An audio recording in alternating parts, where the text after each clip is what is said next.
Assalamualaikum warahmatullahi wabarakatuh.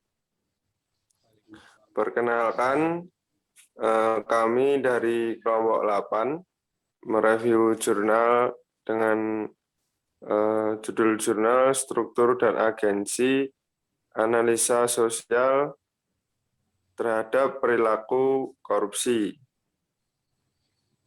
Nah, yang pertama, perkenalkan terlebih dahulu kelompok 8, kelompok kami yang beranggotakan 3 orang. Untuk anggota yang pertama, dengan Saudara Agripina Gian Pangestu dengan NIM K2518.002. Kemudian yang kedua, diri saya sendiri, Diantaman Aditya Abimanyu, NIM K2518.015. Kemudian yang ketiga, Rifki Hikmawan dengan NIM K2518.056. Lanjut, untuk identitas jurnal yang kita review itu judulnya adalah Struktur dan Agensi Analisa Sosial terhadap Perilaku Korupsi. Kemudian untuk penulis jurnal itu sendiri adalah Cokorde Istri Kumaradewi. Volume atau halamannya itu volume 9 nomor 2 halaman 59 sampai dengan halaman 65. Kemudian untuk tahunnya sendiri yaitu tahun 2018.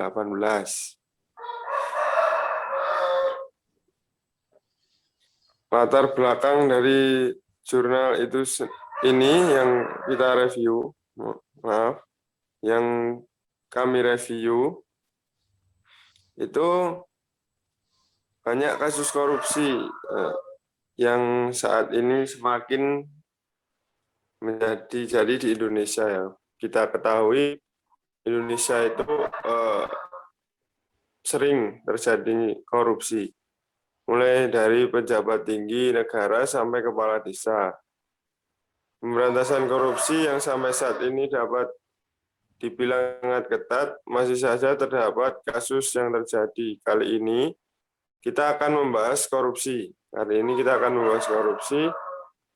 Dari sudut pandang sosiologi berangkat dari asumsi bahwa korupsi adalah pelanggaran terhadap norma sosial yang berkembang dalam masyarakat. Ketika pelanggaran norma sebagai pemicu korupsi, maka penguatan norma melalui jalan agama menjadi tawaran yang perlu dipertimbangkan. Pengumpulan data dengan cara studi dokumen dianalisis dengan teknik deskriptif dan interpretatif.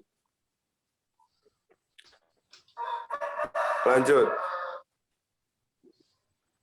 Nah, tujuannya dari ketika kita membahas mengenai korupsi ini atau permasalahan korupsi ini adalah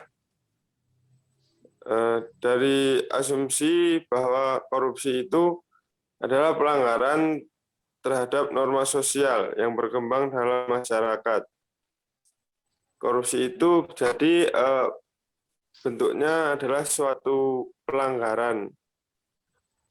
Ketika pelanggaran norma sebagai pemicu korupsi, maka penguatan norma melalui jalan agama menjadi tawaran yang perlu dipertimbangkan. Pengumpulan data dengan cara studi dokumen, analisis dengan teknik deskriptif dan interpretatif. Nah, berita yang cukup mengejutkan disampaikan oleh Mendagri pada tanggal 10 September 2018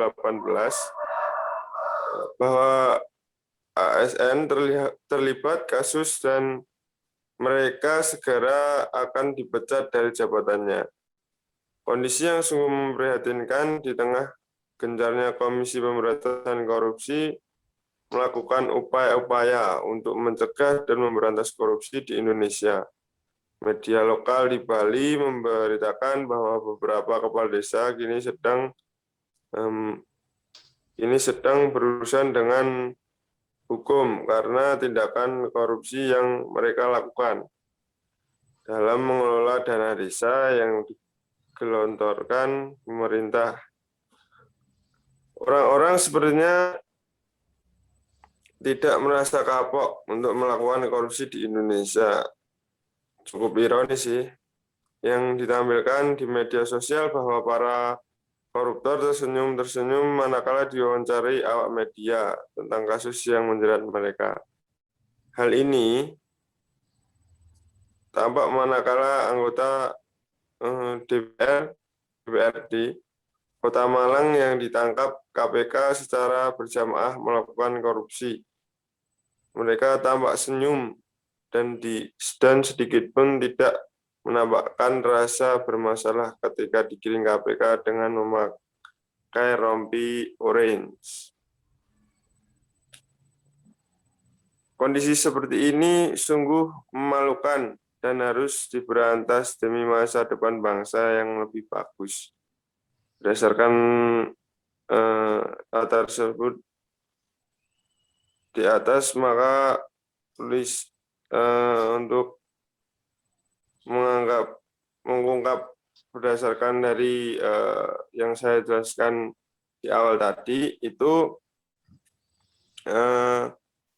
kita tujuan untuk mereview jurnalnya, saya mengungkap mengapa korupsi itu cenderung dilakukan oleh mereka yang memiliki kekuasaan. Jadi kenapa sih kok kebanyakan korupsi-korupsi itu yang terjadi di negara kita, negara Indonesia ini dilakukan oleh mereka-mereka atau aktor-aktor yang memiliki kekuasaan atau jabatan. Nah, untuk mengetahui sejauh mana kenapa yang melakukan adalah mereka-mereka yang melakukan itu memiliki jabatan, kenapa yang melakukan itu orang-orang yang memiliki jabatan. Selanjutnya memasuki pembahasan ya teman-teman. Untuk pembahasan kali ini kita awali dengan korupsi. Nah, korupsi dapat dikatakan sebagai penggunaan kekuasaan publik untuk kepentingan pribadi. Nah, apa sih kekuasaan publik? Kekuasaan publik adalah kekuasaan yang diberikan oleh publik. Publik bisa berarti masyarakat atau organisasi yang ada di dalamnya. Yang perlu juga dipahami adalah bahwa korupsi bukan hanya persoalan hukum, namun juga persoalan kultur. Menurut Watimena 2012, halaman 12. Kemudian kehendak untuk berkuasa adalah dorongan yang mempengaruhi sekaligus membentuk apapun yang ada, sekaligus juga merupakan hasil dari semua proses realitas itu sendiri. Nah, jangan pernah menyangkal bahwa diri kita semua lepas dari sebaik apa pribadi kita memiliki kehendak untuk berkuasa atas orang lain dan atas alam semesta. Kehendak berkuasa tersebut dipergunakan untuk melakukan hal-hal yang bertentangan secara moral dan hukum. Dalam hal ini, korupsi di mana tindakan sosial tersebut terjadi di sepanjang ruang dan waktu. Next. Nah, kemudian masuk dari jurnal yang kita review tadi, terdapat pembahasan tentang mengenai kesadaran diskursif. Apa sih itu? Kesadaran diskursif adalah kemampuan melukiskan tindakan dalam kata-kata, sedangkan kesadaran praktis melibatkan tindakan yang dianggap benar oleh aktor tanpa mampu mengungkapkannya dengan kata-kata. Menurut Giddens tahun 2010, 61 struktur dan agensi analisa sosial terhadap perilaku korupsi yang ditulis oleh Cokorda Istri Kumara Dewi ini membangun model stratifikasi yang melibatkan monitoring refleksif, rasionalisasi tindakan, dan motivasi tindakan sebagai serangkaian proses yang melekat. Model ini beroperasi dalam 6 unsur teori strukturasi. Yang pertama yaitu agensi. Nah, agensi berkaitan dengan kejadian-kejadian yang melibatkan individu sebagai pelaku. Dalam artian bahwa pelaku dapat bertindak berbeda dalam setiap fase apapun dalam suatu urutan tindakan tertentu. Agensi ini melibatkan diri lebih jauh pada konsekuensi tindakan yang tidak disengaja. Berbeda dengan monitoring refleksif dan rasionalisasi tindakan yang dapat dijelaskan sebagai tindakan kesengajaan.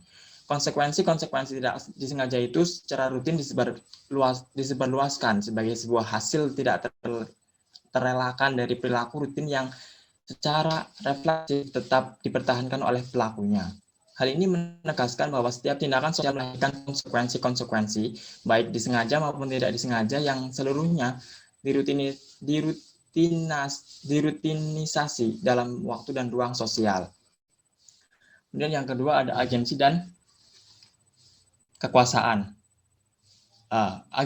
Hubungan logis antara agensi dan kekuasaan mengandaikan bahwa menjadi seorang agen harus mampu menggunakan sederet kekuasaan kausal, termasuk mempengaruhi kekuasaan-kekuasaan yang dijalankan oleh orang lain. Menurut Giddens tahun 2020. Nah, ini berarti bahwa dalam agensi, kekuasaan lebih besar berada pada agen, yakni agen mempunyai kemampuan menciptakan pertentangan dalam kehidupan sosial. Bahkan, agen tidak akan berarti apa-apa tanpa kekuasaan. Dengan kata lain, aktor berhenti menjadi agen bila ia kehilangan kemampuan menciptakan pertentangan. Dan yang ketiga, yaitu ada struktur dan strukturasi. Gideon menjelaskan bahwa struktur dijelaskan adalah aturan dan sumber daya atau seperangkat relasi transformasi terorganisasi sebagai kelengkapan dari sistem-sistem sosial. Nah, sementara itu, sistem adalah relasi-relasi yang direproduksi di antara para aktor atau kolektivitas terorganisasi sebagai praktik-praktik sosial reguler. Kemudian yang keempat yaitu ada dualitas struktur. Menurut Giddens tahun 2010 bahwa agen dan struktur bukanlah dua fenomena yang terpisah atau dualisme, tapi mewakili dualitas. Artinya itu kelengkapan struktural dari sistem sosial adalah sarana sekaligus hasil dari praktik-praktik sosial yang terorganisasi secara rutin. Nah, lebih lanjut dijelaskan bahwa dualitas struktur merupakan landasan utama bagi keterulangan dalam reproduksi sosial di sepanjang ruang dan waktu. Dan yang kelima ada bentuk-bentuk institusi. Nah, dalam hal ini Giddens juga menjelaskan bahwa ada 3 dimensi struktural dalam sistem sosial. Yang pertama itu signifikansi. Nah, apa sih signifikansi? Struktur signifikansi memproduksi institusi tanda yang menjadi sarana dan hasil dari proses-proses komunikasi agen dalam interaksi. Struktur-struktur signifikansi selalu harus dipahami dalam kaitannya dengan dominasi dan legitimasi. Kemudian ada yang kedua ada dominasi. Dominasi merupakan kondisi keberadaan kode-kode signifikansi di mana kekuasaan dan dominasi tidak terpisahkan dalam asosiasi sosial. Dominasi tergantung pada mobilitas dua jenis sumber daya, yaitu sumber daya alokatif yang memproduksi institusi ekonomi dan sumber daya otoritatif yang memproduksi institusi politik. Dan yang terakhir adalah legitimasi. Legitimasi ini berhubungan dengan regulasi normatif yang memproduksi institusi hukum tersebut. Kemudian ada yang selanjutnya. Nah, perilaku korup jika dilihat dari pandangan ahli sosiologi, Giddens ditentukan oleh habitus dan lingkungan. Habitus menghasilkan dan dihasilkan oleh kehidupan sosial.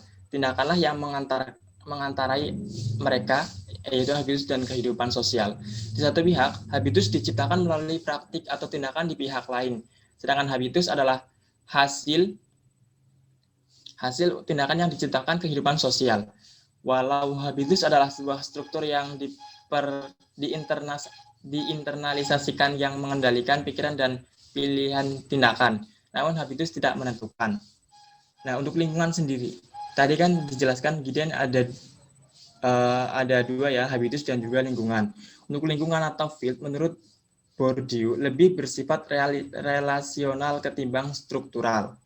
Lingkungan adalah sebuah arena pertarungan dan juga sebagai tempat untuk menyiapkan dan membimbing strategi yang digunakan penghuni posisi tertentu secara individual atau kolektif yang mencoba melindungi atau meningkatkan posisi mereka untuk memaksakan prinsip penjenjangan sosial yang paling menguntungkan bagi produk pasar mereka sendiri.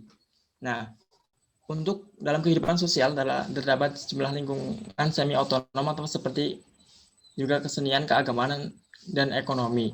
Dan semuanya dengan logika khususnya sendiri-sendiri dan semuanya membangkitkan keyakinan di kalangan aktor mengenai sesuatu yang dipertaruhkan dalam lingkungan. Nah, untuk menganalisis masalah lingkungan ini, Bourdieu mengajukan 3 langkah proses. Yang pertama itu menggambarkan keutamaan lingkungan kekuasaan atau politik untuk menemukan hubungan setiap lingkungan, khusus dengan lingkungan politik. Langkah kedua yaitu menggambarkan struktur objektif hubungan antar berbagai posisi di dalam lingkungan tertentu. Kemudian yang ketiga yaitu analisis harus mencoba menemukan ciri-ciri kebiasaan agen yang menempati berbagai tipe posisi di dalam lingkungan. Oke, pembahasan yang selanjutnya ini mungkin pada umumnya kekuasaan dibicarakan sebagai daya atau pengaruh yang dimiliki oleh seseorang atau suatu lembaga untuk memaksakan kehendaknya kepada pihak-pihak yang lain. Nah, kekuasaan semacam itu yang dipandang sebagai hal yang bersifat represif. Nah, bagi Volkloot, kebenaran bukanlah suatu yang seolah sudah senantiasa ada di sana atau given, tak tersentuh oleh waktu dan tinggal menemukannya, melainkan terjalin secara intrinsik dalam relasi antara wacana yang digunakan manusia untuk mengungkapkan kebenaran itu, sistem kekuasaan yang berlaku, dan kedudukan subjek-subjek yang terlibat. Nah, ketiga hal ini pun yang sekaligus merupakan kenyataan yang menjarah bersama kebenaran yang direngkuhnya. Nah, dengan kata lain bahwa kebenaran suatu wacana yang tergantung pada apa yang dikatakan. Nah, terutama pada siapa yang mengatakan, kapan, dan di mana ia mengatakannya. Nah, Volkloot sebenarnya telah mengadopsi pikiran Nietzsche Base 2003-38 tentang hubungan antara kekuasaan dan pengetahuan. Tetapi hubungan itu lebih banyak dianalisisnya secara sosiologis. Di antaranya ia melihat pengetahuan menghasilkan kekuasaan dengan mengangkat orang menjadi subjek dan kemudian memerintah subjek dengan pengetahuan. Nah, Volkloot juga melihat bahwa pengetahuan sebagai sesuatu yang dapat digunakan secara negatif untuk memanipulasi penerimaan normatif masyarakat. Jika memang demikian halnya, maka yang perlu dilakukan dalam upaya untuk memperkuat norma sosial dalam masyarakat, salah satu jalan yang dapat dilakukan adalah memperkuat norma sosial masyarakat melalui penguatan agama dengan mempertimbangkan bahwa sebagai masyarakat timur yang mendapat label sebagai masyarakat spiritual, mestinya agama memiliki tawaran untuk itu. Nah, agama dalam bentuk apapun selalu muncul sebagai kebutuhan ideal umat manusia. Oleh karena itu, peran agama sangat menentukan dalam setiap kehidupan. Tanpa agama, manusia tak akan hidup sempurna. Nah, peranan agama menjadi sangat penting karena dalam kehidupan manusia, agama terkait dengan kebudayaan dalam masyarakat sehingga agama dan masyarakat saling berpengaruh. Nah, agama berisi ajaran-ajaran tentang kebenaran tertinggi dan mutlak, tentang eksistensi manusia dan petunjuk-petunjuk untuk hidup selamat di dunia dan akhirat atau setelah mati. Agama sebagai sistem keyakinan dapat menjadi bagian dari sistem nilai yang ada dalam kebudayaan masyarakat yang bersangkutan dan menjadi pendorong untuk atau penggerak serta pengontrol dari tindakan-tindakan para anggota masyarakat tersebut untuk tetap berjalan sesuai dengan nilai-nilai kebudayaan dan ajaran-ajaran agamanya. Nah, dengan agama menjadi pedoman bagi seluruh nilai kesempurnaan hidup yang layak diperebutkan dan diperjuangkan dalam segala hal ini kehidupan, karena hanya dengan demikian agama benar-benar menjadi milik sebuah masyarakat. Nah, ini sebabnya agama benar-benar dapat hidup dalam setiap hati masyarakat sebagai pembakar semangat sosial dan pewarna bagi keindahan kebudayaan suatu masyarakat yang layak disebut sebagai masyarakat beradab. Nah, berdasarkan paparan singkat di atas, dapat disimpulkan bahwa hal sebagai berikut. Pertama, bahwa sejalan dengan pandangan Nietzsche, setiap orang secara potensial memiliki 65 struktur dan agensi. Analisa sosial terhadap perilaku korupsi yang diungkapkan oleh Cokorde, istri Kumaradewi. Kehendak bebas yang bias mengarah pada perilaku korupsi karena terdorong keinginan berkuasa, will to power. Kedua, di samping agen struktur juga memiliki struktur potensi untuk melakukan korupsi. Hal ini bisa terjadi manakala agen struktur terlibat dalam kontestasi di ranah publik karena di situ akan dipertaruhkan berbagai bentuk modal seperti modal ekonomi, kultural, sosial, dan simbolik. Ketiga, jika diasumsikan bahwa korupsi adalah pelanggaran terhadap norma, logikanya penguatan norma masyarakat harus dilakukan. Nah, salah satunya dengan memperkuat nilai-nilai agama. Mungkin itu saja presentasi review jurnal dari kelompok kami.